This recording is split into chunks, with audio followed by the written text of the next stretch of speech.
Welcome to Relaxing Stoic, a space for quiet clarity, inner peace, and timeless philosophy. Tonight we reflect on something deeply human, something tender, something heavy. Heartbreak. Whether it ended slowly over months, or suddenly in a single conversation, whether you chose to walk away or were left behind, losing someone you love creates a space inside you. And that space hurts. It echoes with memories, with unanswered questions, with the weight of everything you shared. It can feel like grief, like losing a version of yourself. And in that grief, it's easy to believe you're alone. But you're not. The Stoics knew this pain. They wrote about it, lived through it, and passed on their tools for facing it with courage and grace. They didn't ignore heartbreak. They didn't pretend to rise above it. They simply learned how to sit beside it, breathe through it, and slowly, patiently grow from it. This episode is for anyone in the middle of heartbreak, anyone who feels stuck in the ache, who lies awake wondering if it will always feel this way, who is trying quietly, gently, to let go of what once was. You are not weak. You are not broken. You are in the middle of something meaningful, and you're not alone. Breathe in, hold, breathe out. Let's begin. Grief is not weakness. Heartbreak is not a flaw. It is not a sign that something is wrong with you. It is not a weakness to feel loss deeply. In fact, it is the opposite. It is proof that you opened your heart, that you allowed yourself to care, to trust, to love someone fully without knowing how it might end.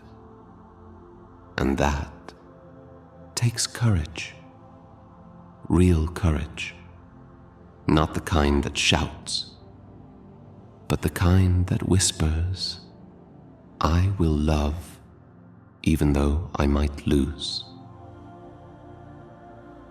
The Stoics never denied pain.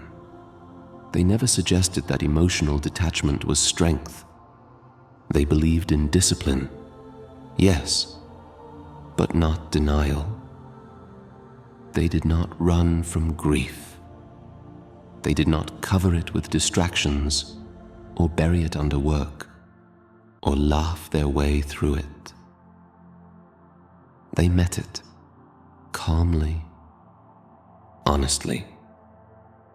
With open eyes, they saw grief as a necessary part of being alive, something not to be feared, but to be faced, not something to be ashamed of, but something to walk through with strength and self-respect. Seneca wrote, "No man is more unhappy than he who never faces adversity, for he is not permitted to prove himself." Pain, in the Stoic view, is not an interruption of life. It is part of it, a trial, a teacher, an opportunity to prove to yourself what you're made of. And that is what heartbreak is, an invitation. It's not asking you to pretend everything is fine. It's asking you to show up anyway, to let the ache live in your chest without letting it stop your breath, to sit in the heaviness without letting it define your worth, to move slowly but to still move. If all you did today was open your eyes, if all you managed was to stay with yourself for 1 hour longer, that is strength. That is resilience. That is proof that you are still here, still trying, still becoming. Because heartbreak is not an end. It is a beginning, a painful one, an uncertain one, but a beginning all the same. The Stoics would not ask you to dry your tears too quickly. They would not rush your process. They would simply walk beside you, silently reminding you, this too is part of the path. This sorrow will shape you. It will smooth your edges. And in time, when you are ready, you will rise again. Not in spite of the pain, but because of it. Pause. Breathe. Let yourself feel. You don't need to fix this moment. You only need to be here. And when you're ready, we'll move forward. Amor fati, love what happened. What if this was meant to happen? Not in a forced, spiritual bypass kind of way. Not because it's fair, not because it feels good, but because it happened. And now it belongs to you. This is the idea at the heart of amor fati, a Latin phrase embraced by the Stoics. It means love of fate. Not just accepting what happens in life, but learning to love it. Not because it's beautiful in the moment, but because it's part of your unfolding. The Stoics didn't view pain as something separate from the path. They believed pain was the path. Marcus Aurelius wrote, "The impediment to action advances action. What stands in the way becomes the way." Your heartbreak is not just an interruption. It is an invitation to return to yourself, to reevaluate what love means, to learn what remains when someone else walks away. Amor fati is not passive acceptance. It is active participation in your own becoming. It is looking at the most painful chapters of your life and saying, I will make something out of this. I will grow from this. I will become because of this, not in spite of it. You don't have to be grateful for the pain yet, but you can begin to see that it's shaping you. It's asking you to shed old illusions, to detach from ideas that no longer serve you, like the belief that love only has meaning if it lasts forever, or that someone else's departure is evidence of your lack. It's not. Amor fati allows you to hold pain and perspective at once, to say, this hurts, but it is mine, and I will meet it, honor it, and let it shape me. Let's be clear. Stoicism is not about denying your feelings. It's about framing them. Not letting them define you. Not letting them become your identity, but letting them pass through you and leave behind only the lessons. Maybe this heartbreak revealed how deeply you can love. Maybe it showed you your blind spots, your boundaries, your patterns, your growth edge. Maybe it burned away the parts of you that were ready to fall away. Like fire refining gold, pain can bring clarity, and clarity brings power. Amor fati doesn't mean enjoying the suffering. It means respecting its role in your evolution.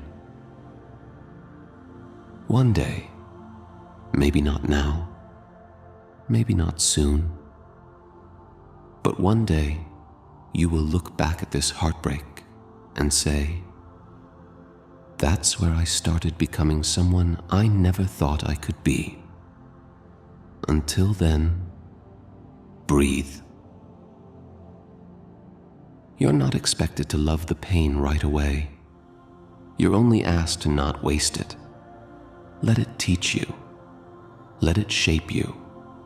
Let it deepen you. This is your path now, and you're walking it with courage. Pause. Reflect. Let's continue. Let go of what you can't control. One of the hardest parts of heartbreak is the loop, the mental replay. Your mind runs the same scenes over and over. You wonder what you missed, what you could have done differently, what you should have said. You analyze their words, their silences. You try to read between the lines of old messages, hoping to find answers, hoping to rewrite what already happened. But the Stoics remind us of something simple and life-changing. There are things you control and things you do not. This is called the dichotomy of control, and it's one of the most powerful tools for emotional clarity. You don't control what they did, or what they chose, or how they feel now. You don't control if they regret it, if they moved on, if they think of you. That space dash, the space where they exist now, is outside your influence.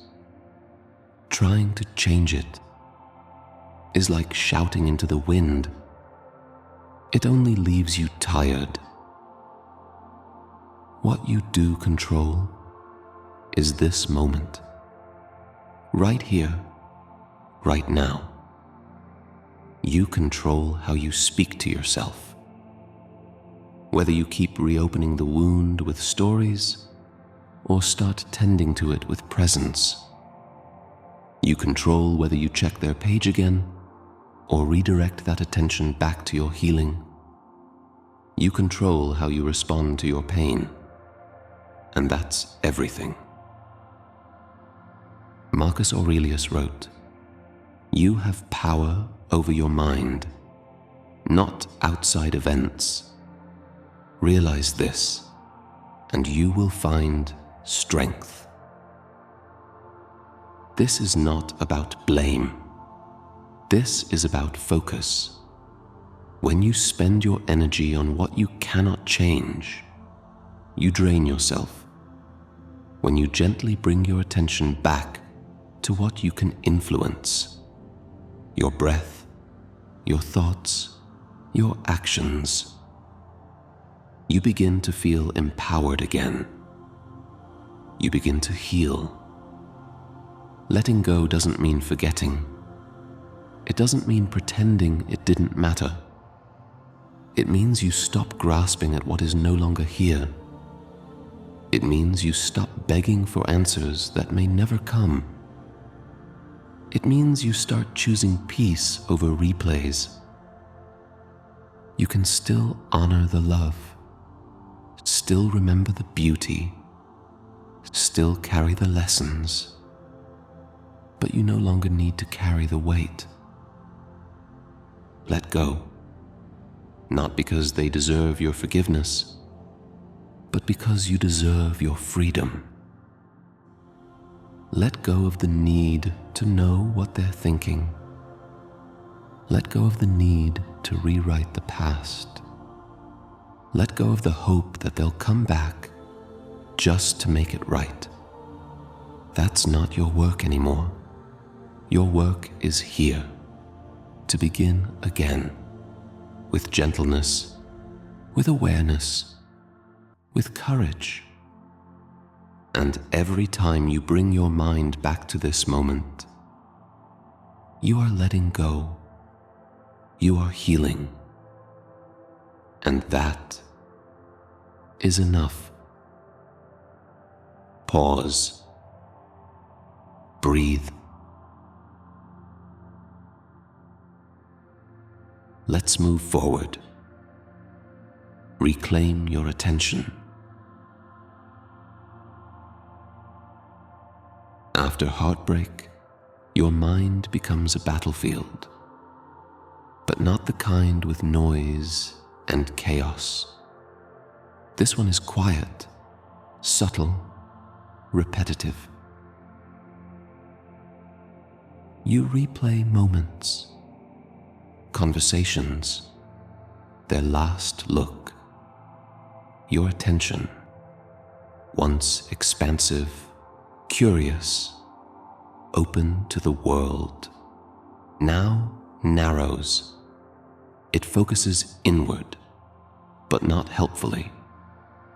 It obsesses, and slowly you begin to disappear into the past. This is natural, but it is not necessary. The Stoics knew the value of attention. They knew that what we choose to focus on becomes our world. Epictetus said, "Wherever your mind is, there too is your life." So if your mind is still with them, then so is your life, trapped in a chapter that has already ended. But attention is not fixed. It can be redirected. And in that redirection lies your freedom. Every time you pull your thoughts away from the past, even just a little, you reclaim something, a sliver of peace, a breath, a moment of stillness. You are not erasing them. You are remembering yourself. Right now, you may feel fragmented, but you are not broken. You are scattered, and you can begin gathering the pieces with kindness, with patience, with practice. Start small. Bring your attention back to your breath, to your body, to the feeling of your feet on the floor, to the sound of the wind outside your window, to this sentence, right now. Each time you do that, you're practicing Stoicism, not as theory, but as presence. Your thoughts will wander. That's okay. They are not the problem. The problem is only when we forget that we can return. And now, you are returning. You don't need to control every thought. You only need to remember that you are not your thoughts. You are the one who watches them rise and fall. You are the sky, not the clouds. And slowly, with each breath, you begin to come home to yourself. There will still be memories. There will still be pain, but you won't be consumed by them, because your attention is your power, and you are learning to wield it again. Bring it back to this moment, not to escape the past, but to be here now, where your healing is, where your strength is, where your life is waiting to begin again. Pause. Notice this moment. You've already reclaimed more than you think. Let's move forward. You are not missing your other half. It's tempting to believe you've lost a part of yourself, that they were your missing piece, your other half, the one who made you whole. But that belief, as common and poetic as it sounds, is not true. And Stoicism reminds us of this. You are already whole. You were whole before they arrived. You are whole now. You will be whole tomorrow. When you gave your love, you didn't give away your identity. You shared your light. You reflected beauty, warmth, compassion, qualities that came from you. They didn't create them. They simply mirrored them. And now that the mirror is gone, your light remains. What hurts is the absence of reflection, not the loss of substance, because the substance is you. The Stoics taught us to rely on ourselves for stability, not in isolation, but in recognition of inner strength. Seneca wrote, "A wise person is content with themselves. If they are alone, they are not lonely. Their own thoughts are company enough." You don't need another person to complete you. You may want connection. You may miss companionship. But you are not lacking anything. You are not broken in their absence. You are rediscovering who you are, without their gaze to define you. That is powerful and rare.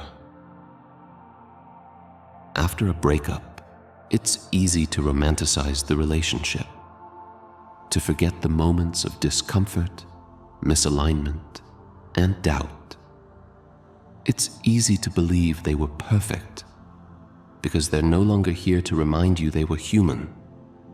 But Stoicism invites clarity, not nostalgia, not bitterness, clarity. To see what was, to honor it, and to separate your sense of self from someone else's presence. You are not half of anything. You are whole, still growing, still unfolding, still discovering what's within you. When no one else is standing beside you, and what you'll find there is not emptiness, but depth, not silence, but space, not loss, but room to rebuild. This time, not to be what someone else needs, but to become who you were always meant to be. You don't have to rush it. You don't have to prove anything. You simply have to be willing to meet yourself again, without judgment, without comparison, without the story that you are less than whole, because you are not missing your other half. You are meeting your entire self, some parts for the very first time, and that is its own kind of love story. Pause. Reflect. You're doing beautifully. Let's move gently now into the stillness that follows. Stillness after the storm. You loved, you lost, and you felt it deeply. That alone says something powerful about you. You were brave enough to open your heart, to let someone in, to risk pain in pursuit of connection. That is not weakness. That is the very definition of strength. And now you are healing, not all at once, not perfectly, but steadily, quietly, one breath at a time. There is a stillness that comes after the storm, not because everything is back to how it was, but because you have changed. You've weathered something difficult, and you've stayed. You've felt the pain, and you haven't run from it. You've walked through the fire, and whether you realize it yet or not, you are still glowing. The Stoics would call this fortitude, the deep inner resilience of someone who does not crumble, even when the world feels like it's falling apart. Marcus Aurelius said, "If you are distressed by anything external, the pain is not due to the thing itself, but to your estimate of it. And this you have the power to revoke at any moment." You may not be ready to let go completely. You may not be ready to move on entirely. That's okay. What matters is that you're moving at all. What matters is that you're here, breathing, reflecting, reclaiming your peace. Gently, intentionally, patiently. If this video gave you even a moment of stillness, a little more light, or a quiet exhale, feel free to like or subscribe. This space is here for you whenever the ache returns. You are not broken. You are the storm and the stillness that follows. Keep going. If the quiet strength of Stoicism helped you breathe a little deeper tonight, you're warmly invited to subscribe to Relaxing Stoic. There's more where this came from. More reflection, more stillness, more space to heal. And if you'd like to support the channel, feel free to like this video or share it with someone who needs it. We're walking this path together. One breath, one lesson, one quiet night at a time.